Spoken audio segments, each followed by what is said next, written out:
जय Shri Krishna. Civil procedure code CPC, civil प्रक्रिया संहिता 1908। सिविल प्रक्रिया संहिता यह सन 1909 में प्रथम जनवरी 1909 को से ये लागू हुई। सेक्शन 1 धारा 1 में ये व्यवस्था इसकी दी गई है कब से लागू हुई। और इस सिविल प्रक्रिया संहिता 1908, इसका नाम सिविल प्रक्रिया संहिता 1908 है। इसको इंग्लिश में civil procedure code, short name CPC कहते हैं। यह जो है जम्मू और कश्मीर राज्य, नागालैंड राज्य और जनजाति क्षेत्रों के सिवाय संपूर्ण भारतवर्ष पे लागू होगा, ऐसा इसमें लिखा है। लेकिन अब 370 अनुच्छेद 370 हट जाने के बाद अब तो जम्मू कश्मीर भी संपूर्ण भारत में आ गया। तो इस सिविल प्रक्रिया संहिता अब जम्मू कश्मीर पर भी लागू होगी, जो कि जब तक अनुच्छेद 370 नहीं हटा था तब तक लागू नहीं था। लेकिन नागालैंड और जनजाति क्षेत्रों पे ये लागू नहीं हो, उसके लिए अलग से प्रावधान बनाया गया। तो सिविल प्रक्रिया संहिता के अंतर्गत सिविल वाद आते हैं। सिविल वाद जो है कैसे चलाया जाएगा। सिविल जैसे जमीन जायदाद का, सर्विस का, किसी के साथ कोई विवाद हो उसका, यानी जो अपराध से संबंधित ना हो, हिंसा से संबंधित ना हो, हिंसा से संबंधित नहीं है तो उसको सिविल वाद कहते हैं। हालांकि हिंसा से संबंधित न हो तो राजस्व मामले में राजस्व संहिता लागू होती है, इसमें सिविल प्रक्रिया संहिता वहां लागू नहीं होती है, तो अलग अलग है। लेकिन सिविल प्रक्रिया संहिता का मतलब ये सिविल वाद, माल का वाद से इसका अर्थ लगाया जाता है। तो एक इसमें सेक्शन है सिविल प्रक्रिया संहिता में, सेक्शन 11 रेस जुडिकेटा, प्रांग न्याय। तो ये बहुत ही इंपॉर्टेंट है प्रांग न्याय, रेस जुडिकेटा। इसमें व्यवस्था दी गई है कि यदि कोई सक्षम न्यायालय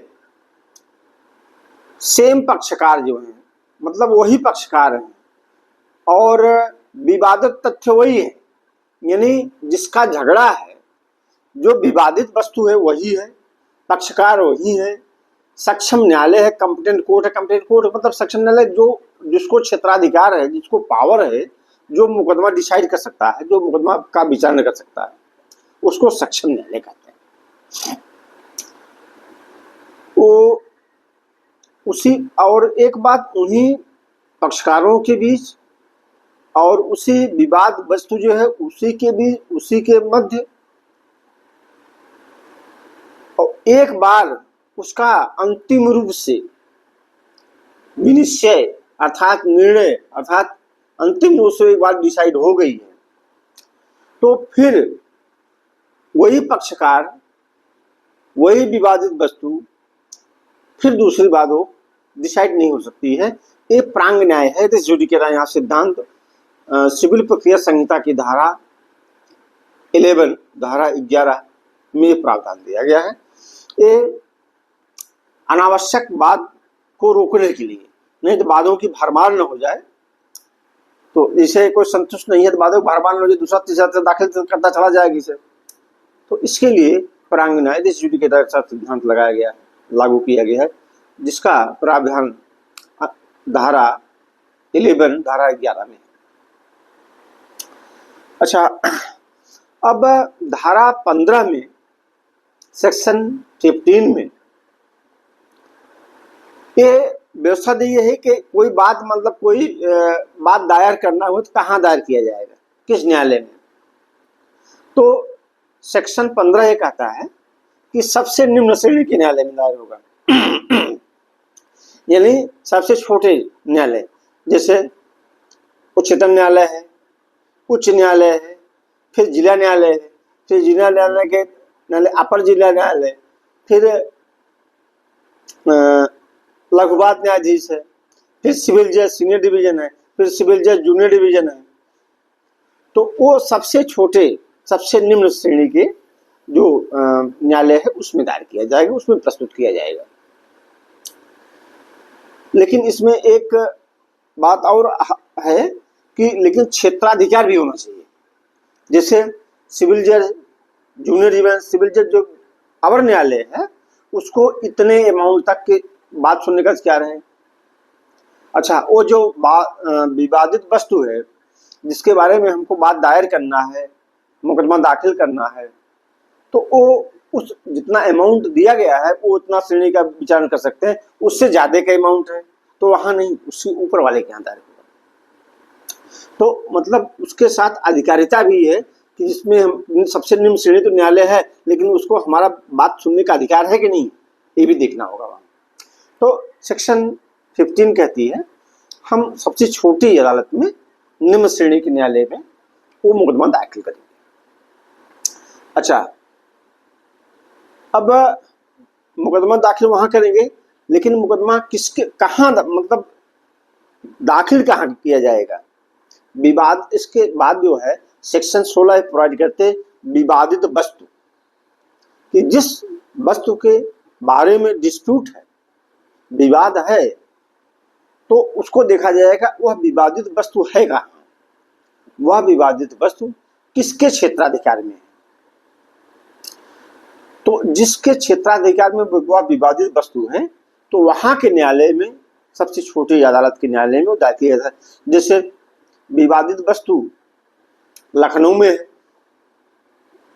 तो हम उसको सुल्तानपुर में दायर नहीं कर सकते हैं, लखनऊ में ही दायर कर सकते हैं जहां विवादित वस्तु है। नेक्स्ट सेक्शन 17 जो है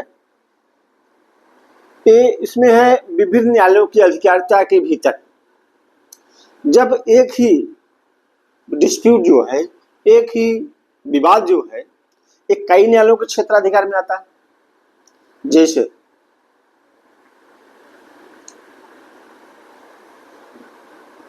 सुल्तानपुर में भी है, लखनऊ में भी है, रायबरेली में भी है, उन्नाव में भी है। कोई ऐसी वस्तु, कोई ऐसा डिस्प्यूट, जैसे जमीनी विवाद है उन्हीं पक्षकारों के बीच, वही सेम पक्षकार हैं उनका वहां भी है और यहाँ भी है, तो जहां विवादित वस्तु हो वहां दाखिल कर सकते हैं। लेकिन वह विवादित वस्तु कई विभिन्न न्यायालयों के क्षेत्राधिकार में है तो उस न्यायालय में, उस क्षेत्राधिकार में किसी भी न्यायालय में दाखिल कर सकते हैं। जितने न्यायालय, विभिन्न न्यायालय हैं उसमें सब में है तो उसमें से किसी एक में दाखिल कर सकते हैं। अच्छा, सेक्शन 18 धारा 18 में यह प्रावधान है जहां यह अधिकारिता की सीमाएं अनिश्चित है,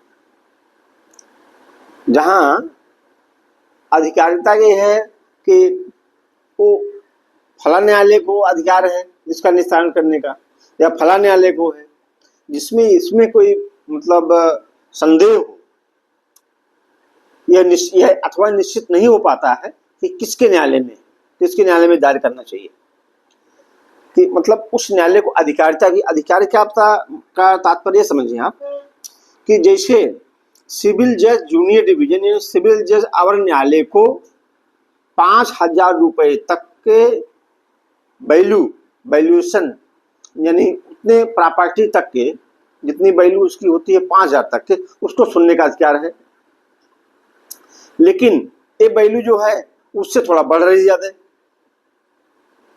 तो अब क्षेत्राधिकार तो उसको नहीं रह गया।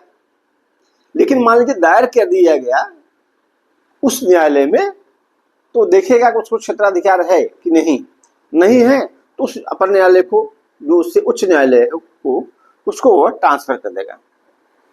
और जहाँ ये अनिश्चित है कि ये क्षेत्राधिकारी यहाँ तक आता है कि यहाँ तक आता है, यदि ऐसा कोई डिस्प्यूट होता है तो दोनों में से किसी भी न्यायालय में मुकदमा दायर किया जा सकता है। और इस पे कोई प्रश्न चिन्ह नहीं उठेगा कि इनको अधिकार नहीं था, इस न्यायालय यह न्यायालय सक्षम नहीं था क्योंकि उसको अधिकारिता नहीं थी, वो इस पे कोई प्रश्न नहीं उठाया जा सकता। नेक्स्ट जो है सेक्शन 19, शरीर या जंगम अस्थावर संपत्ति के प्रति किए गए अपराध के संबंध में, शरीर अथवा जंगम संपत्ति के संबंध में किए गए अपराध के दोष के लिए बात। जैसे शरीर, ये अपने शरीर है, संपत्ति और कोई चीज है, मूवेबल प्रॉपर्टी, तो इसके लिए बात कहाँ दायर किया जाता है। जैसे का जो है दिल्ली में रहता है, का जो है लखनऊ में रहता है। अब का जो दिल्ली में रहता है लखनऊ में आके खा को पीटता है, तो खा जो है उसके लिए बात लखनऊ में भी दायर कर सकता है और दिल्ली में भी दायर कर सकता है, क्योंकि घटना तो यहां हुई लखनऊ में, लेकिन वो रहने वाला जो है उसका निवास स्थान जो है दिल्ली है, तो दिल्ली अथवा लखनऊ में से किसी में दायर कर सकता है। लेकिन ये तो सिविल हो गया, लेकिन इसके आगे से आगे जाएंगे क्रिमिनल में देखेंगे तो क्रिमिनल में ये लागू नहीं होगा। ये तो क्लेम के लिए है, ये तो क्लेम के लिए है, सिविल के लिए हम बता रहे हैं। और क्रिमिनल में जब आप जाएंगे तो जहां घटना घटित हुई है उसी अदालत को वही क्षेत्राधिकार रहेगा उसका दाखिल करने का। जैसे कोई मर्डर का ने खाका मर्डर लखनऊ में किया है तो लखनऊ में ही बातदारी होगा, मुकदमा दर्ज लखनऊ में होगा, लखनऊ के न्यायालय को विचारने का अधिकार है, दिल्ली को नहीं। भले वो मर्डर करने वाला दिल्ली में रहता, हत्या करने वाला भले हत्या करते दिल्ली जाता, लेकिन लखनऊ में किया है घटना, आपराधिक घटना तो लखनऊ में। लेकिन सिविल बाद में यदि कोई क्लेम एजेंट करता है कि इन्होंने हमको पीटा है, ऐसी बात कहा है, तो इसके लिए या किसी मानहानि के लिए या इन्होंने हमारी मानहानि किया है लखनऊ में आकर, इसके लिए बात वो लखनऊ में भी या दिल्ली में भी दोनों में से कहीं दायर कर सकता है। दोनों न्यायालयों को समान क्षेत्राधिकार। अब एक नेक्स्ट उदाहरण आप समझिए, का दिल्ली में रहता है, खा लखनऊ में रहता है। अब का ने कोलकाता में जाके खा के लिए एक न्यूज़पेपर में, एक अखबार में मानहानिजनक शब्दों का प्रयोग किया कोलकाता में का ने खा के प्रति, क्योंकि का दिल्ली में रहता है, खा लखनऊ में रहता है, लेकिन का ने खा के प्रति जो अपराध किया मानहानि का वो कोलकाता में किया। अब खा को अधिकार है जो बाद लाएगा, जो का के विरुद्ध बाद लाएगा दिल्ली में भी ला सकता है, दिल्ली में भी ला सकता है, लखनऊ में भी ला सकता है और कोलकाता में भी ला सकता है, उसकी सुविधा की दृष्टि से। तो ये हो गया कि बाद हम कहाँ दायर कर सकते हैं, क्षेत्राधिकार किसका है और कितनी सीमा तक है, विषय वस्तु कहाँ है, जो विवादित वस्तु है वो है कहाँ। तो इस ढंग से हमने इस पे विचार किया है। अब और ये सेक्शन 20 में धारा 20 में ये व्यवस्था दी गई है कि अन्य बात जो है, जैसे का ने खा के विरुद्ध कोई अपराध किया है तो का कारोबार दिल्ली में भी, का दिल्ली में रहता है, खा लखनऊ में रहता है, का ने खा के प्रति कोई अपराध किया है, कोई सिविल अपराध, तो और का दिल्ली में रहता, दिल्ली में उसका निवास है, ख में उसका व्यापार जो करता है, ख में उसका ऑफिस है। कोलकाता में भी उसका ऑफिस है, बॉम्बे में भी उसका एक ऑफिस है, कई जगह उसका ऑफिस है। का अब खा जो लखनऊ में रहता है, लखनऊ में मान लीजिए घटना कोई अपराध किया है तो लखनऊ में भी दायर कर सकता है, दिल्ली में भी दायर सकता है जहां निवास करता है वो, बॉम्बे में भी दायर कर सकता है, मुंबई में भी जहां उसका ऑफिस है, कारोबार का एक ऑफिस है, सामान्यतः वहां आता जाता है, उसके कर्मचारी हैं। कोलकाता में भी जहां उसका ऑफिस है वहां भी दायर कर सकता है। तो अपनी सुविधा की दृष्टि के लिए कोई अधिकार है वह इन जगहों में से कहीं भी अपना बात दायर कर सकता है का के विरुद्ध। अब एक बहुत ही इंपॉर्टेंट है एक निर्देश जिसको रेफरेंस कहा जाता है। देखिए, एक रेफरेंस है, एक रिव्यू है, एक रिवीजन है। लोगों में इसमें बड़ा कंफ्यूजन लगता है, बहुत कंफ्यूज लोग हो जाते हैं। निर्देश मतलब रेफरेंस को हिंदी में कहते हैं संदर्भ या अथवा निर्देश कहते हैं, संदर्भ भी कहते हैं, निर्देश भी कहते हैं, जिसको इंग्लिश में कहते हैं रेफरेंस, हिंदी में कहते हैं संदर्भ अथवा निर्देश। ये सेक्शन 113 में, सिविल प्रक्रिया संहिता के सेक्शन 113 में एक इसका प्रावधान दिया गया है। निर्देश अथवा रेफरेंस का मतलब ये होता है जब कोई छोटी अदालत उसको कोई मुकदमा, कोई बात का निस्तारण करती है और उसको लगता है कि बात के निस्तारण में कुछ ऐसे सेक्शन, कोई ऐसा अध्यादेश, कोई ऐसी धारा, कोई ऐसा विवादित तथ्य, कोई ऐसा अधिनियम, अध्यादेश, विनियम अथवा उसमें अंतर्दृष्टि, कोई ऐसी उपबंध के मान्यता के बारे में संदेह जब उस अदालत को हो जाता है कि इसमें क्या अभिमत होना चाहिए और वो डिसाइड नहीं कर पाता है और इस पे माननीय उच्च न्यायालय अथवा माननीय सर्वोच्च न्यायालय से कोई ऐसा दिशा निर्देश भी नहीं मिलता है उस पे कि उसके परिप्रेक्ष्य में वो आगे बढ़ सके और वह मुकदमे के निस्तारण के लिए अति आवश्यक है,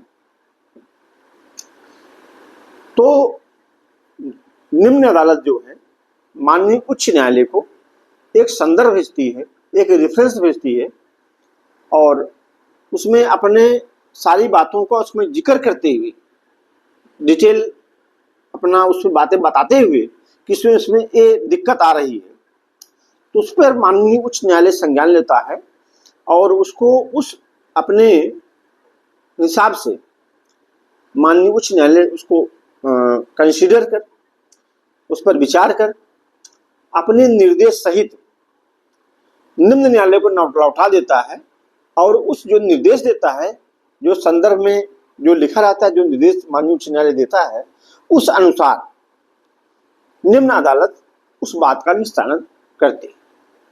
ये तो हो गया रेफरेंस। अब आ गया रिव्यू। रिव्यू मतलब, रिव्यू को हिंदी में कहते हैं पुनर्विलोकन। पुनर्विलोकन क्या होता है? पुनर्विलोकन मतलब फिर विलोकन माने देखना, फिर से देखना। तो हम किसी चीज को जो बार देख चुके हैं उसको हमको फिर देखना है, तो उसको हम कहते हैं पुनर्विलोकन, इंग्लिश में कहते हैं रिव्यू। पुनर्विलोकन जैसे कोई अदालत, जैसे एक बार मान लीजिए उच्च न्यायालय ने ही कोई निर्णय दे दिया, माननीय उच्च न्यायालय ने, और उस पे पक्ष या विपक्ष, वादी या प्रतिवादी, पिटिशनर अथवा रिस्पोंडेंट, याची अथवा विपक्षी यह देखता है कि इसमें कोई ऐसी बात रह गई है, विचार करने से ऐसी बात कंसीडर माननीय उच्च न्यायालय या किसी न्यायालय ने नहीं किया है, जो यदि ऐसा करता तो जो निर्णय हुआ है ऐसा निर्णय ना होता, इसका निर्णय कुछ अलग होता। यदि इस पॉइंट पे, इस बिंदु पे विचार किया गया होता। तो वो पक्षकार जो है रिव्यू के माध्यम से, पुनर्विलोकन के माध्यम से अपनी बात माननीय उच्च न्यायालय को कहता है, जिस केस को माननीय उच्च न्यायालय ने डिसाइड कर चुके हैं, जिस केस को उच्च न्यायालय अथवा और न्यायालय, किसी न्यायालय ने जिस बात को डिसाइड कर चुका है, एक बार डिसाइड हो गया, फाइनली पूर्ण रूप से डिसाइड हो गया, लेकिन अब फिर उसी में कह रहा है कि इसमें फिर से देखिए, इसमें एक पॉइंट छूट गया है, पक्षकार कहता है। तो इसमें जो है पक्षकार को अधिकार है सेक्शन 114 धारा 114 सिविल प्रक्रिया संहिता धारा 114 सीपीसी में यह प्रावधान है वो रिव्यू के तहत अपनी बात कर सकता है। यदि माननीय उच्च न्यायालय या सक्षम न्यायालय जो भी हो, ये पाता है, ये देखता है कि हाँ जो बात उठाई गई है, जो बिंदु उठाया गया है रिव्यू के लिए, ये इसका कंसीडर नहीं हुआ और विवादक तथ्य के लिए, इशू के लिए डिस्पोजल करना इस पे आवश्यक था, तो इसको करने से इसका निर्णय उलट जाएगा, यह निर्णय जो किया गया है उसमें वह परिवर्तन हो जाएगा। तो उसको स्वीकार कर लेती है और उस पर अपना जजमेंट देती है, दोबारा जजमेंट उस पर देती है, और ये रिव्यू में न्यायालयों का अधिकार है। ये सेक्शन 114 सीपीसी। अब आ गया पुनरीक्षण, सेक्शन 115 सीपीसी धारा 115 सिविल प्रक्रिया संहिता में है पुनरीक्षण। इसको हिंदी में पुनरीक्षण कहते हैं, इंग्लिश में इसको रिवीजन कहते हैं। अब पुनरीक्षण जो है इसका शाब्दिक अर्थ ये होता है कि जो किसी ने किया है, किसी ने आदेश किया है, किसी ने जजमेंट दिया है, वो देखिए उचित है कि नहीं, उसको पुनरीक्षित कर लिया जाए, रिवाइज कर लिया जाए, उसको देख लिया जो किया है उचित है कि नहीं।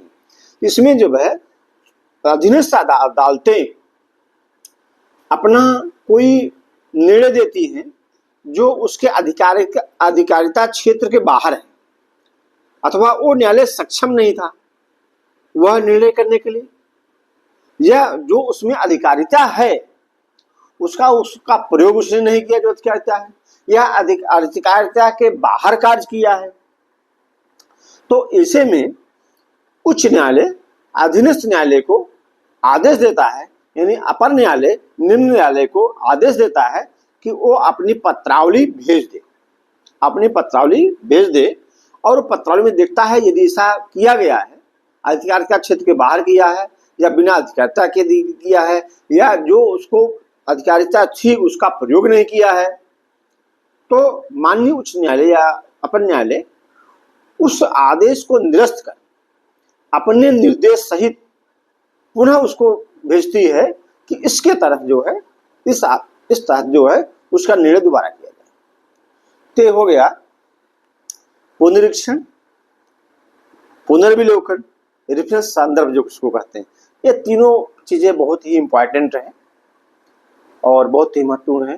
धन्यवाद। जय श्री कृष्ण।